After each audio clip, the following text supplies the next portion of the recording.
In the golden glow of an African sunset, King David, a man after God's own heart, stood on his palace rooftop. His eyes, which had once gazed upon battlefields with courage, now wandered across the city. Below, life moved in simple rhythms, but from his high vantage point, something caught his attention. A woman, her beauty radiant under the fading light, was bathing. This was Bathsheba. In that single moment, a seed of desire was planted in the king's heart. Instead of turning away, David let the desire grow. He was the king, wasn't he? He could have anything he wanted, so he sent his messengers. They brought Bathsheba to the palace. That night, under the silent watch of the moon, a choice was made.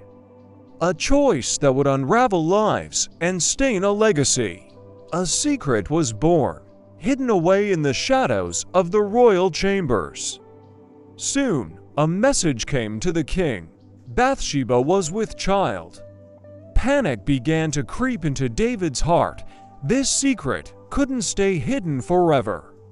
Her husband, Uriah, was one of David's most loyal soldiers, fighting on the front lines. David had to cover his tracks. His first plan was simple: bring Uriah home from the war. Let him be with his wife, and the child would appear to be his. Uriah arrived, a noble and dedicated soldier. David greeted him, asked about the war, and then sent him home, saying, "Go down to your house and wash your feet." But Uriah didn't go home. He slept at the entrance to the king's palace with the other servants. When David heard this, he was stunned. He asked Uriah, "Why didn't you go home?" Uriah's reply was a sword to David's conscience. "The ark and Israel and Judah are staying in tents, and my commander Joab and my lord's men are camped in the open country. How could I go to my house to eat and drink and be with my wife?" David's respect for Uriah's integrity warred with his own fear. He tried again. He invited Uriah to eat and drink with him, getting him drunk, hoping in his stupor he would go home. But even then, Uriah's loyalty held firm. He slept again with the king's servants. David's desperation grew. The cover-up had failed. Now, a darker thought took root, a plan from which there was no turning back. He wrote a letter, sealed it, and handed it to Uriah himself. The letter was for Joab, the army commander.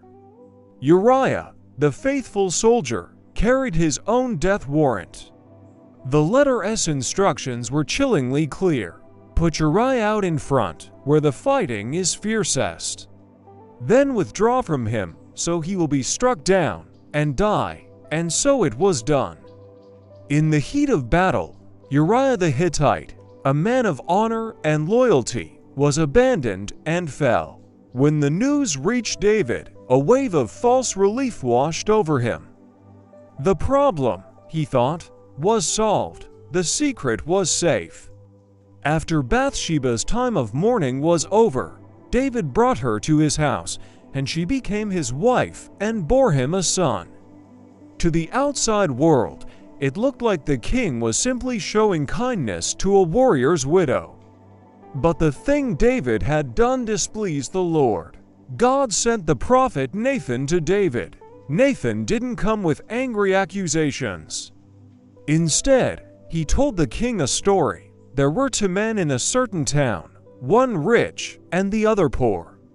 The rich man had a very large number of sheep and cattle, but the poor man had nothing except one little ewe lamb he had bought. It grew up with him and his children. It shared his food, drank from his cup, and even slept in his arms. It was like a daughter to him. Now a traveler came to the rich man, but the rich man refrained from taking one of his own sheep to prepare a meal for the traveler.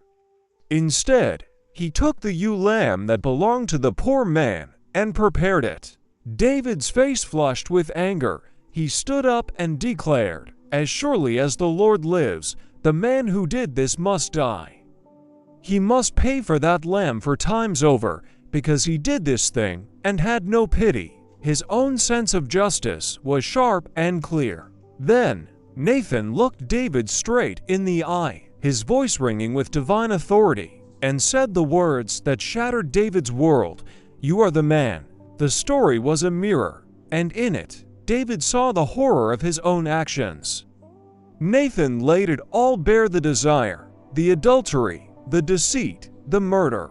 The secret was out. The sword would never depart from his house. The child born from this union would not live. Suddenly, the weight of it all came crashing down on David. The sorrow was immense, a crushing force that broke his heart. He had tried to hide his sin, to bury it under layers of lies and manipulation, but hidden sin only grows in the darkness until it brings overwhelming sorrow. The joy he once knew was gone, replaced by a deep and painful grief.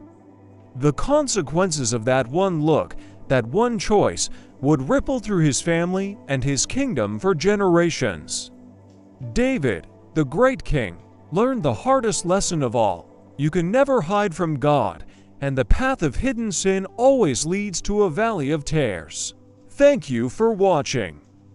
If this story touched you, please like, share, and subscribe for more content that explores the depths of the human heart. See you next time.